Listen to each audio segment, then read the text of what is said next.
Assalamualaikum warahmatullahi wabarakatuh. Terima kasih telah menonton channel saya. Kali ini saya akan menceritakan misteri di balik kartun serial Doraemon. Siapa yang tak kenal dengan kartun Doraemon? Mulai dari orang tua sampai anak-anak pasti pernah menonton serial anime yang tayang sejak tahun 1973 ini. Cerita robot kucing dan kantung ajaibnya berhasil menarik jutaan penggemar dari berbagai penjuru dunia, termasuk Indonesia.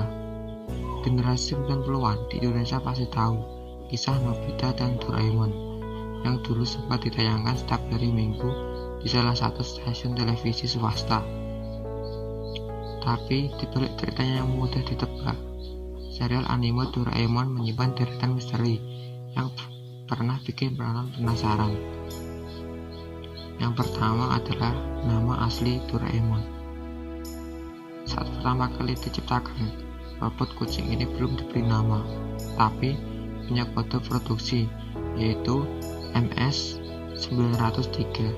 Bisa dibilang itu adalah nama asli Doraemon. Kemudian, agar mudah diingat, nama MS-903 diganti dengan Doraemon. Dalam bahasa Jepang, Dora berarti hewan jalanan, bisa pula berarti gong, bundar seperti gong. Dora mewakili bentuk Doraemon yang bulat dan kecintaannya terhadap buah dorayaki. Sementara Emon berasal dari bahasa Jepang kuno yang digunakan sebagai imbuhan akhir untuk nama laki-laki. Kenapa Doraemon gak punya telinga? Berbeda dengan Doraemon gak punya telinga. Hal ini sempat jadi pertanyaan penonton yang pernah menyimak sejarah penciptaan Doraemon. Doraemon pernah mengalami nasib malang. Suatu hari, robot tikus menggigit telinganya. Saat dia sedang terlelap, Doraemon pun sedih dan trauma atas kejadian tersebut. Dia terus menangis sampai warna tubuhnya yang kuning berubah biru. Suaranya pun berubah serak karena nggak berhenti menangis. Wajar kalau robot kucing yang satu ini langsung kalang kabut pas melihat tikus di sekitarnya. Apa Doraemon punya adik? Doraemon kan robot, kok bisa punya adik? Bagaimana secara hubungan Doraemon dan Dorami? Untuk ceritanya, Doraemon dan Dorami berasal dari satu mesin yang sama. Doraemon lahir 2 tahun lebih awal dari Dorami. Itulah sebabnya Dorami menganggap Doraemon sebagai kakaknya. Begitu pula Doraemon yang memandang Dorami sebagai adik.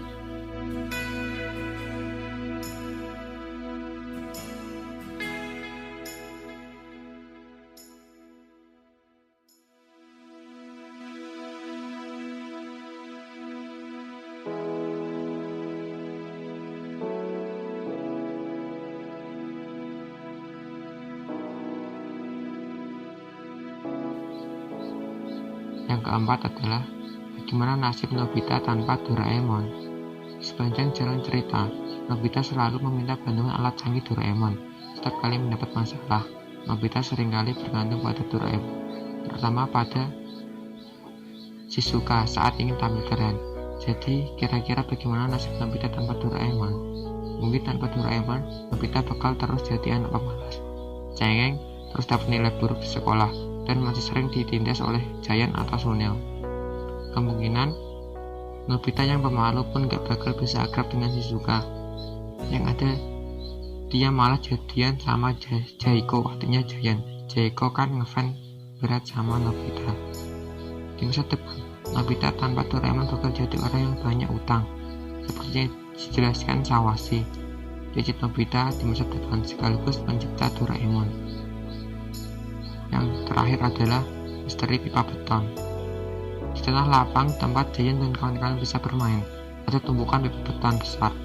Kalian yang sering nonton Doraemon pasti tahu pipa yang dimaksud. Sekarang pertanyaannya, mengapa di tempat itu ada tumpukan pipa? Cerita asli Doraemon nggak pernah menjelaskan tentang hal ini, tapi misteri ini akhirnya terungkap. Pipa beton atau dalam bahasa Jepang disebut Dokkan merupakan simbol pembangunan negara Jepang pasca Perang Dunia Kedua.